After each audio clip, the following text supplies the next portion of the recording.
Kapatid, hindi porket nagsisimba ka, Kristiyano ka. Hindi porket nagbabasa ka ng Biblia, Kristiyano ka. Hindi porket may maliit ka na cross na bitbit dito sa iyong dibdib, ay Kristiyano ka.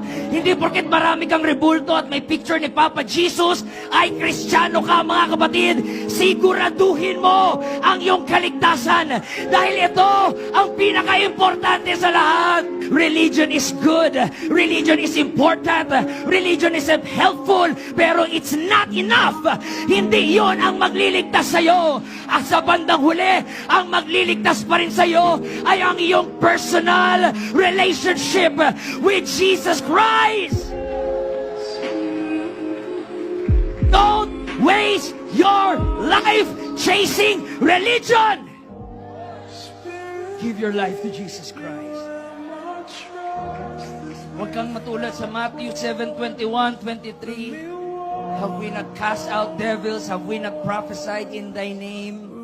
Meron silang religious zeal. Meron silang religious title. Meron silang religious success. Pero anong sabi ng Panginoon? I never knew you. Depart from me, you worker of iniquity. I don't care gaano ka-successful yung business mo. I don't care gaano ka-successful yung career mo. I don't care gaano kaganda ang buhay mo sa mundo. Kung ang dulo, impyerno ka, it was all a waste. It was all nothing. Don't waste your life. Father ko, great man, great preacher, great teacher of the Word of God, but he died in a very young age. 41 years old. Bunso sa siyam na magkakapatid. Siya pang kinuha ni Lord. Ang daming kuya dyan. Yung bunso talaga, mga kapatid. Si Kuya Mike, ilang taon? 25 years old. Napakabata. Sabihin ba natin, sabihin ba natin, sayang yon? Sayang sila? No. Sa langit sila ngayon, hindi sayang yon. Ang sayang ay yung umabot ka ng 60 years old, 80 years old, 150 years old, pero sa eternity, sa impyerno ka lang din napunta. Huwag kang matakot, mamatay. Ang katakutan mo, yung nabubuhay kang sinayang mo. Amen? Mao kani atong paglaom o I'm not afraid of death.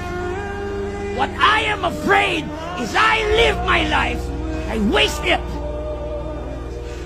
God has been so good to me. Binigyan niya ako ng talent, ng gift, ng time, ng friends, but I wasted it. Yun ang pinaka-nakakatakot sa lahat. Your best life is not now. Your best life is later. Kung anong mangyayari sa eternity, yun ang pinaka-importante, mga kapatid. Sinong nakakaalam na ito na pala ang huling Sunday mo? Sinong nakakaalam na ito na pala ang huling preaching na maririnig mo? I have no time for entertainment. I have no time to impress you. Any minute now, pwede na kunin ng Diyos yung ating buhay. Give your life to Jesus!